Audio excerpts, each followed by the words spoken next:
He's a handsome guy. No, I don't know. I like it. I think I admire him for the fact that it doesn't matter the team he plays. He proved that you don't have to be in a top clubs with the top exceptional players to make your team play in the way you like.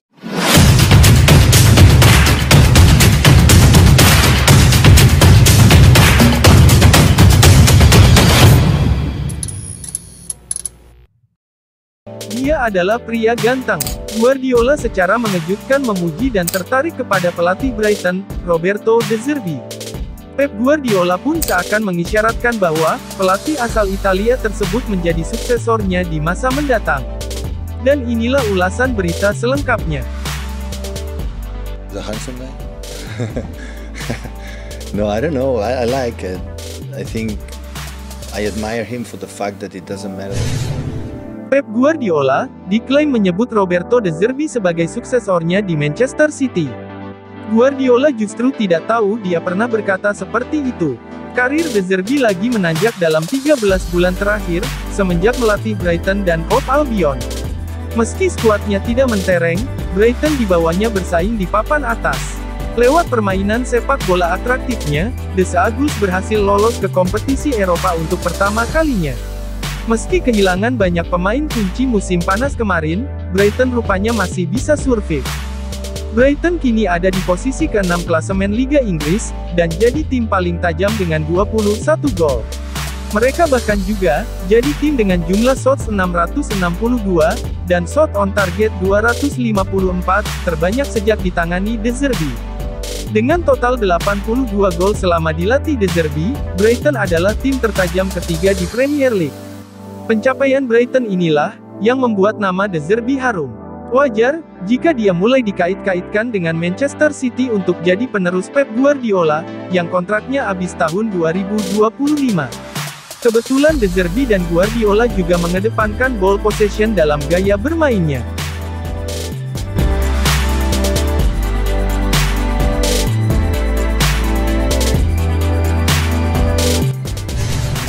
Seperti dikutip dari sport.detik.com, pada pertemuan terakhir Man City dan Brighton di Amex Stadium Mei lalu, muncul klaim kalau Guardiola berbicara dengan sejumlah pemain Seagulls kalau De Zerbi pantas jadi penggantinya di City.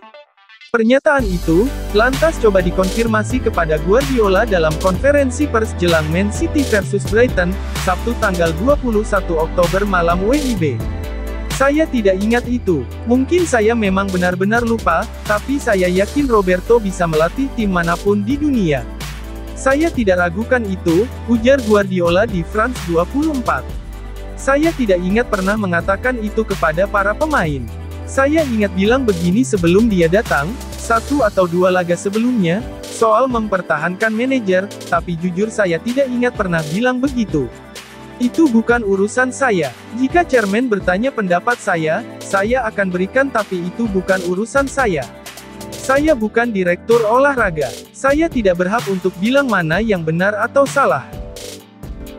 Seperti dikutip dari Leo Messi Fans Club, Pep Guardiola memiliki pandangan berbeda tentang pemenang Ballon d'Or. Menurutnya, Ballon d'Or harus terdiri dari 2 bagian. Satu untuk Messi, lalu cari yang lain. Jadi, Haaland harusnya menang. Ya, kami memenangkan treble dan dia mencetak 50 juta gol. Musim terburuk Messi adalah yang terbaik untuk musim lainnya. Dan inilah pernyataannya tersebut. And I know you're not a big fan of individual awards in football, but in 10 days we have the Ballon d'Or and 2 incredible stories at least. Messi with Argentina, Haaland here with a treble. If you had a vote, would you vote for? You're so funny. Always I said that the Ballon d'Or had to be 2 sections. One for Messi. And after look for the other one. So Haaland should win. Yes or yes. So we won the treble because scored 50, million goals. But of course Messi, if you tell me the worst season of Messi is the best for the rest of the players. So both deserve it. So what can I say? Sementara itu, Roberto De Zerbi merasa tersipu malu dapat pujian dari Pep Guardiola. Menjelang Manchester City versus Brighton and Hove Albion, ia pun mengungkapkannya dalam konferensi pers. De Zerbi pun balas memuji bahwa Pep Guardiola merupakan pelatih terbaik di dunia. Dan inilah ungkapan Roberto De Zerbi tersebut, seperti dikutip dari Sky Sport News. Pep is the best coach in the world, and is a reference for not only for me, but I think for all coaches in the world.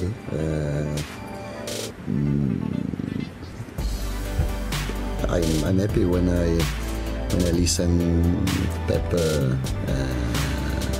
speak about me. He's a honor. I feel in difficult situation, no? Un po' di imbarazzo. A bit embarrassed. But we are working to progress. I think we are not a big team yet. We are working for it with handball, with passion. But we know we are Brighton.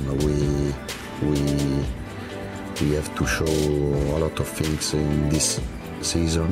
Is a very difficult season for us.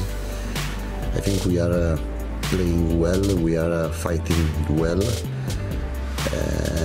but we have to improve, we have to progress, we have to adapt a new challenge, a new season.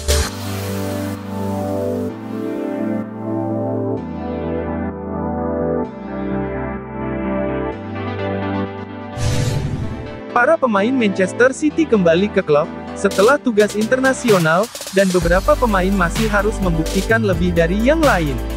Manchester City kembali beraksi pada hari Sabtu, ketika mereka menghadapi Brighton. Ini akan menjadi 2 minggu yang panjang bagi Pep Guardiola, untuk mencoba meninggalkan kekalahan berturut-turut di Liga Inggris untuk pertama kalinya dalam 5 tahun, namun, tidak ada pembicaraan tentang krisis di Etihad. Memang, jika The Citizen menang, mereka akan kembali ke puncak klasemen Liga Inggris setidaknya untuk beberapa jam.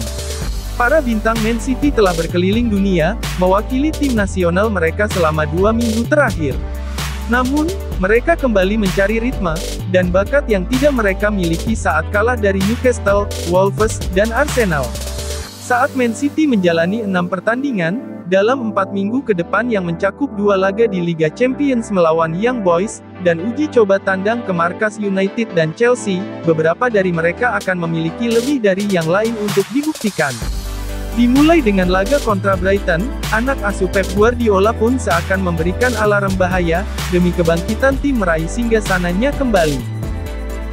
Dikutip dari Sky Sport, seperti dikatakan oleh Manuel Akanji, di mana sang pemain menginginkan para pemain Manchester City untuk menunjukkan reaksi setelah kekalahan liga berturut-turut. Dan inilah komentarnya tersebut.